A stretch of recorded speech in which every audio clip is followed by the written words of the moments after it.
kelompok 3 akan menjelaskan hasil kerja kelompok kami yang berjudul keramik pada mata kuliah bahan bangunan. Perkenalkan, nama saya Marsanda Taman dengan NIM 2202016020063. Nama saya Muhammad Farhan Yusuf dengan NIM 220201602061. Perkenalkan, nama saya Rahmat Raya Pertama dengan NIM 220201602076. Nama saya Dimas dengan NIM 220201602080 kelas 05 atau kelas E dengan prodi Teknik Sipil dan Gedung Denpasar. Keramik merupakan perpaduan antara senyawa logam dan bukan logam. Kata keramik sendiri berasal dari kata keramikos yang dalam bahasa Inggris dikenal dengan burn stove, benda-benda yang dibakar, yang menunjukkan bahwa sifat-sifat material keramik yang ingin diperoleh dapat dicapai melalui proses pembakaran pada temperatur tinggi. Sifat keramik, sifat yang pertama itu sifat mekanika. Keramik merupakan material yang kuat, keras dan juga tahan korosi. Selain itu, keramik memiliki kerapatan yang rendah dan juga titik leleh yang tinggi. Yang kedua, sifat termal. Sifat termal bahan keramik adalah kapasitas panas, koefisien ekspansi termal dan konduksivitas termal. Kapasitas panas bahan adalah kemampuan bahan untuk mengaborsi panas dari lingkungan. Yang ketiga, sifat listrik. Sifat listrik bahan keramik sangat bervariasi. Keramik dikenal sebagai isolator. Beberapa isolator keramik seperti batio 3 dapat dipolarisasi dan digunakan sebagai kapasitor. Keempat, sifat optik. Bila cahaya mengenai suatu objek, cahaya dapat ditransmisikan, diabsorpsi, atau dipantulkan. Yang kelima, sifat kimia. Salah satu sifat khas dari keramik adalah kestabilan kimia. Sifat kimia di permukaan keramik dapat dimanfaatkan secara positif. Yang keenam, sifat fisik. Sebagian besar keramik adalah ikatan dari karbon, oksigen, atau nitrogen dengan material lain seperti logam ringan dan semilogam. Adapun dua jenis keramik yaitu keramik tradisional, biasanya terdapat dari tanah liat, contohnya porselan, bata, ubin, gelas. Yang kedua, keramik modern. Keramik modern mempunyai ruang lingkup yang luas dari keramik tradisional dan mempunyai efek dramatis pada kehidupan manusia seperti pemakaian pada bidang elektronik, komputer, komunikasi, dan sebagainya. Kelebihan-kelebihan yang ada pada keramik. Yang pertama adalah keramik itu terbuat dari bahan alami sehingga tidak beracun dan tidak menyebabkan alergi. Yang kedua adalah permukaan halus dari ubin keramik itu mencegah penumpukan bakteri pada jamur, jadi tidak berjamur pada ubin keramik itu. Terus yang ketiga adalah tahan air dan kelembapan, jadi biarpun disiram dengan air akan mantul atau tidak lembab.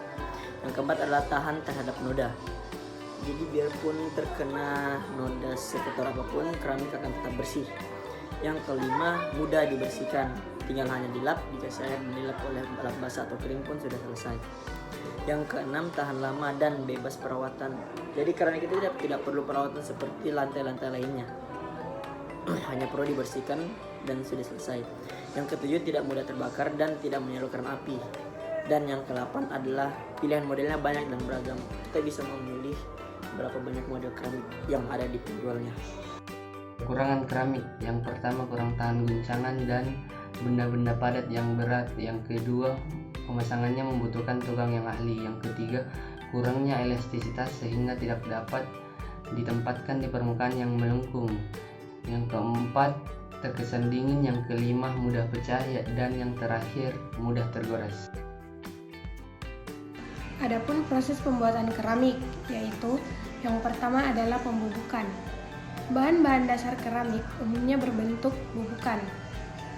Bahan tersebut dapat diperoleh dengan dua metode, yaitu metode konvensional atau non-konvensional. Metode konvensional misalnya kalsinasi, seperti menguraikan suatu bahan padatan menjadi beberapa bagian yang lebih sederhana. Sedangkan metode non-konvensional misalnya teknik larutan seperti metode sol-gel, metode fase uap, atau dekomposisi garam. Nah, setelah pembubukan, dilanjutkan dengan metode pembentukan dengan menggunakan cetakan yang sesuai. Selanjutnya, metode penekanan atau disebut juga kompaksi dilakukan untuk membentuk serbuk keramik menjadi suatu bentuk padatan berupa pelet mentah. Kemudian, proses selanjutnya adalah metode sintering. Sintering adalah metode pemanasan yang dilakukan terhadap suatu material, biasanya berbentuk bubuk atau serbuk, pada suhu di bawah titik lelehnya, sehingga menjadi bentuk padatan. Nah, setelah proses tersebut, proses selanjutnya adalah annealing dan aging. Annealing adalah proses pemanasan yang lebih rendah dari sebelumnya, dengan maksud agar parameter dan sifat yang diinginkan mencapai optimum. Sedangkan aging adalah proses pendinginan selama beberapa waktu tertentu. Setelah proses annealing dan aging, masuk ke dalam proses tahap akhir. Nah, pada tahap ini, bahan keramik dikenakan berbagai perlakuan akhir, sehingga siap diaplikasikan sesuai dengan sifat bahan yang diinginkan. Perlakuan tersebut misalnya seperti mengasah, memoles, memberi lapisan pada logam, memberi mantel untuk perlindungan, dan lain-lain. Tips untuk memilih keramik yang tepat untuk di rumah. Yang pertama adalah kita harus melakukan riset terhadap keramik itu. Riset merupakan kunci utama, hal yang paling penting dalam memilih keramik atau membangun sebuah bangunan. Untuk mengetahui berbagai macam jenis keramik beserta dengan kelebihan dan kekurangannya. Jadi sebelum kita menempelkan keramik, membeli keramik, kita itu harus melakukan riset agar mengetahui kualitas barang tersebut, kualitas keramik tersebut. Yang kedua adalah memilih ukuran yang tepat untuk keramik. Memilih ukuran tepat keramik untuk rumah. Itu memilih keramik akan memberikan ilusi ruangan yang lebih besar. Sehingga ketika sedang memilih ukuran keramik, sesuaikan dengan kegunaan dan ukuran ruangan tersebut. Jadi tidak bisa asal membeli keramik juga. Terus yang ketiga, kita harus mengukur luas kamar. Ketika ruangan tersebut berukuran kecil, maka yang disarankan membeli keramik bukan berukuran besar, tapi yang kecil juga ataupun yang sedang. Dan jika memiliki kamar yang kecil, lebih bagus, lebih baik untuk memilih keramik yang gelap. Terus yang keempat adalah menentukan warna dan motif keramik tersebut. Dalam memilih warna keramik atau motif keramik yang diinginkan, perhatikan gaya keseluruhan serta desain rumah. Jadi jangan misalnya rumahnya background terang, keramiknya malah gelap, itu bakal tidak sinkron. Terus yang kelima itu adalah melakukan perhitungan untuk meminimalisir pembengkakan biaya dan agar tidak lebih mahal. Perlu dilakukan perhitungan dan ukuran lantai dan keramik yang tepat sehingga sesuai dengan budget. Sesuai dengan budget kita ada berapa, kita membeli keramik dengan itu, dengan harga segitu. Terus, dan yang terakhir adalah memilih tekstur keramik. Pemilihan tekstur keramik sebenarnya sesuai dengan selera masing-masing. Namun, perlu diketahui setiap tekstur memiliki kelebihan dan kekurangan, tergantung dengan cara penggunaannya. Ya, sekian dari penjelasan kami tentang keramik, tentang materi keramik.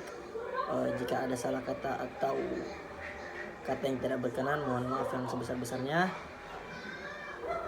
Akhirul qouli hadza, assalamualaikum warahmatullahi wabarakatuh.